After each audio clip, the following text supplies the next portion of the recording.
Bonjour et bienvenue dans ce nouveau numéro d'Impact consacré aujourd'hui à la dette des collectivités locales. L'endettement public local représente aujourd'hui 156 milliards d'euros. En 5 ans, la dette des collectivités locales a augmenté de 43 milliards d'euros. Les besoins de financement des collectivités locales sont de plus en plus importants, a fortiori parce que l'État leur a transféré de nouvelles compétences. Les élus locaux sont donc face à une alternative extrêmement simple. Soit ils augmentent les impôts locaux, et la plupart s'y refusent, soit ils ont recours à l'emprunt. Quelles sont les conséquences de cet endettement des collectivités locales et comment mieux gérer la dette publique locale? Pour en parler, j'aurai le plaisir de recevoir dans quelques instants Jean-Luc Boeuf, administrateur territorial et co-auteur pour l'Institut Montaigne d'une étude consacrée à la gestion de la dette publique locale. Impact, c'est tout de suite.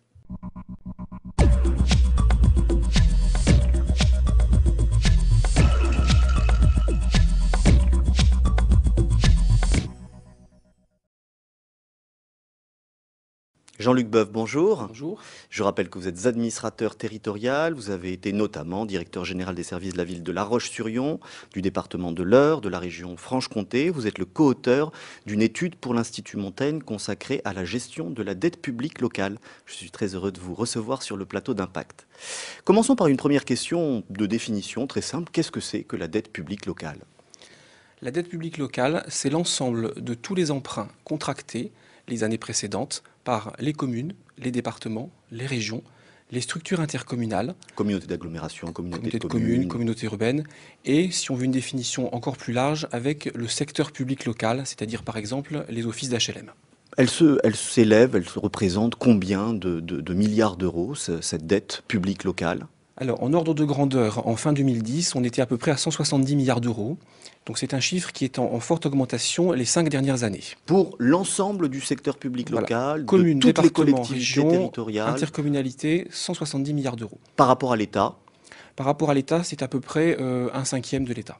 Cette dette a évolué comment ces dernières années? Est-ce que cet endettement important est un phénomène nouveau? L'endettement n'est pas nouveau. Les communes ont toujours emprunté pour construire un gymnase, les départements pour des routes, les régions pour des établissements de formation professionnelle. Ce qui est de nouveau, c'est la rapidité de l'évolution ces 5 dernières années de la dette de ce secteur public local. Jean-Luc Boeuf, les collectivités locales peuvent s'endetter comme elles le veulent. Elles peuvent recourir sans entrave à l'emprunt. À partir du moment où leur budget est équilibré en fonctionnement et en investissement, C'est l'obligation qu'elles ont. Elles sont obligées c'est chaque année de faire l'obligation. voter leur budget en équilibre. Voilà, il faut présenter un budget en équilibre de façon technique de section à section, donc section de fonctionnement, les dépenses courantes, dont les dépenses de personnel, et section d'investissement, les réalisations que vous faites, Les projets, un d'investissement. gymnase, un lycée, un collège, tout en sachant que l'emprunt rentre dans l'équilibre budgétaire de la collectivité locale. C'est ce qui permet le plus souvent de faire voter justement un budget en équilibre. Exactement. Sans le recours à l'emprunt, Emprunt, les budgets ne seraient pas en équilibre. Exactement. Quelles sont les causes, les principales causes, Jean-Luc Boeuf, de l'accroissement de cet endettement des collectivités locales ces dernières années, ces 5 dernières années? Toujours en le reliant à une vision d'ensemble, c'est-à-dire les finances publiques de la nation, on pourrait considérer le budget des collectivités locales comme un gros camembert. Et ce camembert serait composé en 3 grosses parties. Les dotations que l'État donne aux collectivités locales, la fiscalité que ces collectivités locales lèvent, génèrent, Les impôts locaux. reçoivent, les impôts locaux, et l'endettement. Ces 3 parts de camembert ne sont pas égales. La plus grosse, ce sont les dotations de l'État. Depuis Dotation de l'État, c'est l'argent que l'État verse aux collectivités locales. Voilà. Et la nouveauté de la décentralisation dans les années 80, ça a été de dire, moi État, je vous donne à vous, collectivité locale, une dotation et elle est libre d'emploi. C'est quasiment 45% des budgets des collectivités locales. C'est pas affecté à une dépense, ça ne doit pas être affecté à une dépense précise. Et sur le terrain, lorsque vous parlez à un élu local de la dotation globale de fonctionnement, ça tilte tout de suite. C'est ce avec quoi il va pouvoir construire son budget en dépenses de fonctionnement. Deuxième part du camembert, c'est la fiscalité locale. Sujet éminemment polémique, avec non pas 2 mais 3 écoles qui s'affrontent. L'école de l'État, l'école des entreprises, l'école des collectivités locales, et puis les usagers derrière, habitants, contribuables, citoyens. L'école de l'État, il s'est rendu compte au fil du temps qu'il payait le tiers de la taxe professionnelle. Donc au-delà de toutes les réformes qui ont été prises, on avait un jeu que je qualifie pour ma part de malsain, où celui qui prescrivait l'impôt local, la collectivité locale, savait très bien que ça ne reposerait pas sur celui à qui elle s'adressait, le contribuable local, puisque l'État faisait le bouclage en dernier ressort. Donc on avait un jeu où l'État était le garant en dernier ressort de la fiscalité locale, d'abord parce qu'il garantit le produit voté, et ensuite parce qu'il en payait un tiers. L'État, par les réformes successives, notamment de la taxe professionnelle, Suppression de la taxe professionnelle. mais remplacement par une autre cotisation, a contribué à régler cela. Du côté des collectivités locales, bien sûr, elles expliquent qu'elles ont moins de marge de manœuvre fiscale, ce qui est juridiquement vrai. Mais ce que les collectivités oublient de dire, c'est que pendant les 20 premières années de la décentralisation, elles ont pu s'endetter faiblement parce qu'elles utilisaient le levier fiscal. Et ça, les élus ne veulent plus l'utiliser. Ils ne veulent plus avoir recours à la fiscalité. Ils ne veulent plus ou ils ne peuvent plus avoir recours aux les impôts deux à la locaux. fois. Si vous mettez en regard l'État qui se rend compte en termes de puissance financière macroéconomique que le système ne tient plus, et le contribuable, usager, électeur, citoyen, qui n'accepte plus aujourd'hui les hausses d'impôts à 10, 20, 50% par an, comme on l'a constaté dans certaines collectivités locales, eh bien les collectivités sont obligées de changer la focale. On a pourtant l'impression, Jean-Luc Boeuf, que les impôts locaux ne cessent d'augmenter, en particulier la taxe d'habitation. Et ça répond souvent à des cycles électoraux qui sont très marqués. Alors là encore, il faut le remettre dans le contexte d'ensemble. Si on regarde les finances publiques de la France, l'ensemble État plus collectivité locale en point de PIB est resté le même en 30 ans. Donc les impôts locaux n'augmentent pas particulièrement. Les impôts locaux, c'est la part locale qui a augmenté et la part de l'État qui s'est fortement rétractée. 3 points de PIB de moins dans un cas, 3 points de plus dans l'autre. Et ces 3 points de plus dans l'autre, ce sont les impôts locaux que chacune de leur côté, communes, départements, régions, intercommunalités, ont voté. Et ça, les élus locaux aujourd'hui refusent d'y avoir recours. Ils ne le peuvent plus, et quand bien même le pourraient-ils, leurs contribuables, usagers, électeurs, citoyens les restreindraient très fortement.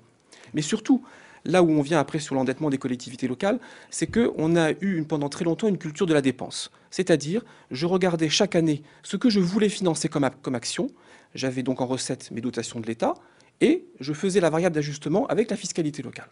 Ça, aujourd'hui, ce n'est plus possible.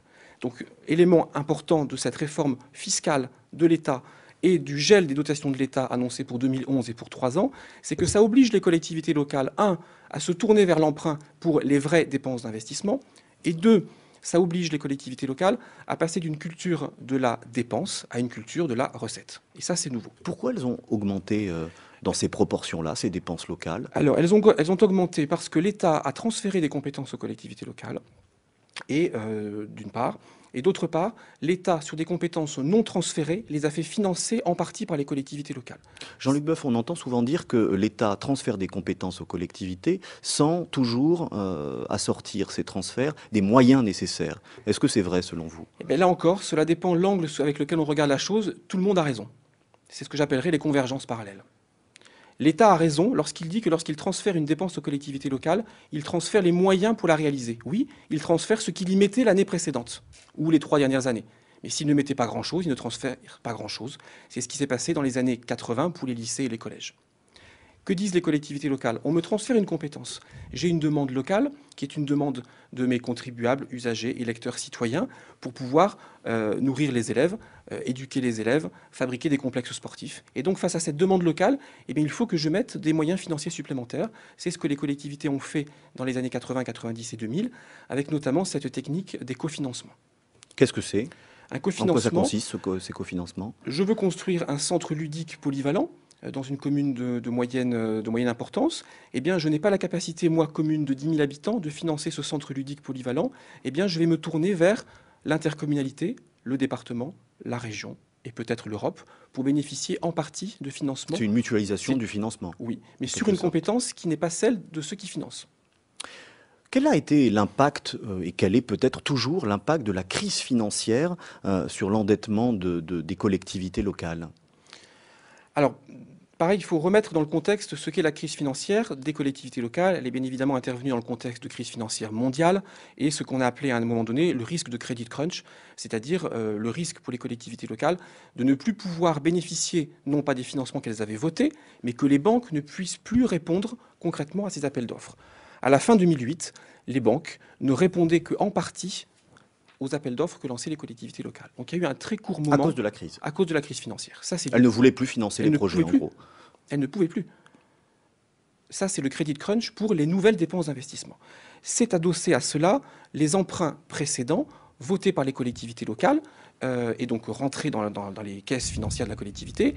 Et comme tout un chacun le sait, l'emprunt, c'est d'abord du capital que vous remboursez en fonction de la durée et de l'intérêt, c'est le prix de l'argent. Donc vous avez du capital que l'on vous prête, de l'intérêt que vous remboursez, c'est le prix du temps. Que s'est-il passé? Là, il faut faire un retour en arrière, 2 ans avant la fin du cycle électoral qui a conduit aux élections municipales de 2008. Tout le monde, bien sûr, imagine qu'un élu qui se représente devant les électeurs souhaite se présenter avec les projets non seulement votés, mais réalisés. Donc il faut que les projets se fassent. Certaines collectivités s'étant trouvées en difficulté financière pour boucler leurs dépenses d'investissement, eh bien, ont cherché des montages financiers qui étaient très simples. Et je vais prendre un exemple tiré de la vie de tous les jours. Vous allez voir votre banquier favori, vous avez un projet, une acquisition de véhicules à faire par exemple, et il vous dit, pour vous monsieur, c'est génial, j'ai un produit à vous proposer. Pendant 2 ans, vous ne paierez pas d'intérêt, ou quasiment pas. Et puis, on se donne rendez-vous dans 2 ans, et on verra ce qui s'est passé. Et là, vous me rembourserez l'intérêt de l'argent que je vous ai prêté, en fonction de formules de calcul extrêmement complexes. Donc il faut être extrêmement clair là-dessus. Les emprunts toxiques des collectivités locales ont été votés par elles en toute connaissance de cause. Et comment ça se fait, Jean-Luc Boeuf, justement, que les collectivités locales ont investi dans ces produits-là à travers des mécanismes financiers complexes, voire même ésotériques ou exotiques? Parce qu'elles avaient en face d'elles deux solutions. La première, l'emprunt classique à 3-4%, et vous devez rembourser l'intérêt tout de suite. Et ça ne suffisait pas? Si elles ne pouvaient pas payer même l'intérêt pour les premières années. Elles avaient donc la deuxième branche de l'arbre, c'est de dire je vous prête de l'argent et rendez-vous dans quelques temps. Et tout le monde se rend bien compte que lorsque vous échangez de la liquidité immédiate contre un remboursement plus tard, c'est ce qui se passe, et c'est parfois dénoncé par les associations de consommateurs, lorsque les consommateurs que nous sommes à la fin de l'année se voient proposer pour les fêtes de Noël des crédits absolument mirobolants avec mise à disposition de l'argent tout de suite, mais rendez-vous après les fêtes. Avec des taux d'intérêt considérables. Et rendez-vous après les fêtes. Eh bien, pour les collectivités locales, le rendez-vous était après les échéances municipales de 2008. Et il n'y avait pas moyen d'anticiper cet effet pervers, cette difficulté, et justement cette difficulté sans doute à rembourser après, compte tenu des taux d'intérêt. Il y avait moyen d'anticiper le fait que vous échangiez quelque chose de sûr, je ne paye pas d'intérêt pendant 2 ans, contre de l'incertitude future. Et cette incertitude, en 2008, elle s'est cumulée avec la crise financière mondiale. Qui a pris ces décisions-là? Qui a pris ces décisions de recourir à des produits structurés, produits dérivés, à des marchés financiers dont on pouvait peut-être anticiper tout de même les éventuels inconvénients? Il y a une chaîne de décision qui est extrêmement claire dans les collectivités locales. C'est l'exécutif de la collectivité qui décide. Président du conseil général, maire, président du conseil régional. Les services préparent les décisions, mais les élus décident. Mais renversons la problématique, parce qu'après on pourrait rentrer dans un système de responsabilité en disant que ce sont en fait les services qui ont proposé ça aux élus. Je ne suis pas tout à fait d'accord avec cette analyse. Les services ont bien expliqué aux élus que pour pouvoir bénéficier de la levée d'argent à un moment donné, eu égard à la condition financière de la collectivité, ça ne pouvait marcher que si vous acceptiez d'échanger du court terme contre de l'incertitude de long terme. Donc on s'est bien rendu compte en 2009-2010 que l'argent avait un coût, et ce coût, c'était notamment le temps. Toutes les collectivités locales ont eu recours à des emprunts de ce type au cours de ces dernières années, avant la crise financière? Je le dirais différemment, je dirais que toutes les collectivités locales se sont attachées dans les 15 dernières années à avoir une gestion dynamique de leurs dettes. C'est-à-dire qu'on est passé de la fin des années 80, début des années 90, à une dette un peu plan-plan, en taux d'intérêt fixe, extrêmement coûteuse, à une dette partie fixe, partie variable, et puis après à une gestion dynamique de la dette. Et c'est là où les élus ont besoin d'avoir des techniciens en face d'eux qui ne sont pas peut-être censés connaître tous ces mécanismes compliqués, mais doivent pouvoir dire à leurs élus, à un moment donné, stop, on ne comprend plus le produit qu'on nous propose, et là, je ne vous propose pas d'y aller. Est-ce que ces dépenses publiques locales, dépenses faites par les collectivités, quelles qu'elles soient, sont contrôlées par quelqu'un, par une autorité, par le préfet, la Chambre régionale des comptes, qui sais-je encore? Alors, vous avez à l'entrée du vote de l'acte budgétaire un contrôle par le préfet, c'est le contrôle budgétaire. Contrôle de légalité, contrôle juridique. Mais en tant qu'acte budgétaire, il est contrôlé 2 fois. Il est contrôlé une première fois en tant qu'acte juridique, et il est contrôlé, si je puis dire, une deuxième fois, même si ça se matérialise par le même acte, par un contrôle financier. Ça, c'est à l'entrée du dispositif. Et ça, c'est le préfet, c'est le rôle du préfet. Au milieu du dispositif, vous avez le contrôle du payeur de la collectivité, qui est un agent public qui ne relève pas de la collectivité et qui, lui, a un rôle extrêmement simple. Est-ce qu'il y a de l'argent en caisse pour payer le projet? Puisque, rappelons-le, une collectivité locale ne manie pas d'argent en caisse. Ça, c'est le TPG. Voilà, c'est le payeur... Trésorier, payeur général. Voilà, ou le payeur de la collectivité pour les collectivités de moindre importance. Et troisième contrôle, c'est à la sortie, c'est le contrôle par la Chambre régionale et territoriale des comptes, qui, elle, opère un contrôle ex post, mais À la sortie, pardon, ça veut dire en fin d'exécution. en fin d'exécution, elle ne vient pas tous les ans, elle vient en général tous les 4 ans, et elle exerce un contrôle de la régularité de l'engagement de la dépense publique, mais en aucun cas un contrôle d'opportunité. Si la dépense est absurde, personne ne va dire non, ça c'est une dépense absurde, vous n'avez pas le droit de l'exécuter. La Chambre régionale des comptes regardera si vous avez engagé votre dépense correctement, si vous avez respecté tous les canons budgétaires. Procédure. Vous considérez qu'il faut davantage contrôler, réglementer les conditions d'emprunt. Comment est-ce que ça pourrait se mettre en place, selon vous? Alors, au sein de l'Institut Montaigne, nous avons eu bien conscience qu'il y avait une difficulté de ne pas heurter la décision publique des élus locaux, l'autonomie locale acquise au fil du temps, et deuxièmement, la nécessité de régler et de réguler cette dépense publique. Si je prenais une image, je dirais que l'État et les collectivités locales dorment dans le même lit, mais ne font pas les mêmes rêves. Le rêve de l'un, c'est la régulation budgétaire macroéconomique, et le rêve de l'autre, ça c'est l'État. C'est l'État. Et les rêves, les petits rêves des autres, ce sont tous leurs projets dans les collectivités locales. Et bien aujourd'hui, il faut arriver à cette prise de conscience commune, c'est-à-dire que tous les projets des collectivités locales, on sait très bien qu'aux conditions actuelles, on ne pourra jamais les financer. Et donc il faut pouvoir le dire aux élus de façon macro, si je puis dire. Et comment on peut faire pour contrôler, encadrer plus strictement l'emprunt et la dette des collectivités locales? Des choses, à mon sens, très simples. D'abord, savoir de quoi l'on parle, et donc avoir un périmètre normé de la dette publique locale. Qu'est-ce que ça signifie? On le disait en entrée de notre discussion, la dette de l'État, elle est facile à déterminer. Il y a eu des travaux dans les 20 dernières années. La dette des collectivités locales, collectivités territoriales, secteur public local, jusqu'où faut-il aller? Donc il y a un premier travail qui peut faire consensus assez facilement, c'est de quoi parle-t-on? Et ça permettrait d'éviter les querelles d'augmentation différenciée de l'emprunt local. Donc ce périmètre normé. Deuxième chose qui est plus... Périmètre normé pour l'emprunt. Mais concrètement, qu'est-ce que ça signifie? Qu'est-ce que vous préconisez? Qu'est-ce qu'il faudrait dire aux collectivités pour normer leur périmètre? La première phase est très simple. C'est un recensement exhaustif et en quelque sorte certifié par l'État du périmètre de la dette des collectivités locales. Donc son volume, la nature des emprunts, est-ce qu'il y en a des toxiques ou pas? Donc un travail objectif sur lequel un consensus entre les grandes associations d'élus, un diagnostic de départ. Deuxièmement, c'est de réglementer certaines conditions d'emprunt. Et là, c'est pour répondre à votre question de tout à l'heure sur les fameux emprunts toxiques. Il faut pouvoir mettre, alors est-ce que c'est du domaine décrétal ou du domaine législatif, peu importe, en tout cas c'est du domaine de l'État, de pouvoir mettre des barrières à un moment donné pour interdire à des collectivités qui n'ont pas les moyens de se structurer financièrement ou avec des services étoffés, de pouvoir faire appel à certains types de produits. Ça, c'est la deuxième chose. Qui ne portent pas atteinte à leur liberté. Mais est-ce que c'est pas injuste ça? Parce que finalement, c'est toujours la même histoire, c'est-à-dire que les collectivités les plus riches vont pouvoir financer tous les projets qu'elles souhaitent, tandis que les plus pauvres ne le pourront pas, puisque peut-être qu'elles auront moins de marge de manœuvre pour recourir à l'emprunt. Il n'y aura pas moins de marge de manœuvre parce qu'il y a toxicité à partir du moment où vous faites croire à quelqu'un qui pourra emprunter. Je reprends l'exemple micro du consommateur qui est en situation budgétaire difficile.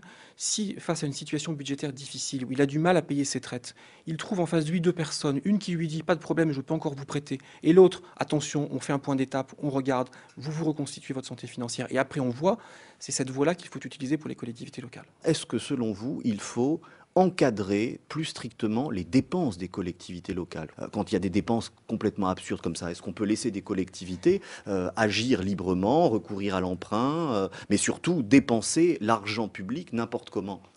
Là encore, vous avez deux manières d'agir. La manière, si je puis dire, à l'arrache, qui serait de dire « attendez, maintenant ça suffit, l'État, je me mets à recontrôler tous les budgets des collectivités locales à l'entrée ». Tout le monde sait bien que c'est une voie, certes intéressante intellectuellement, mais qu'on ne pourrait pas mettre en place. Inconstitutionnelle en vertu de l'article 72. Inconstitutionnelle.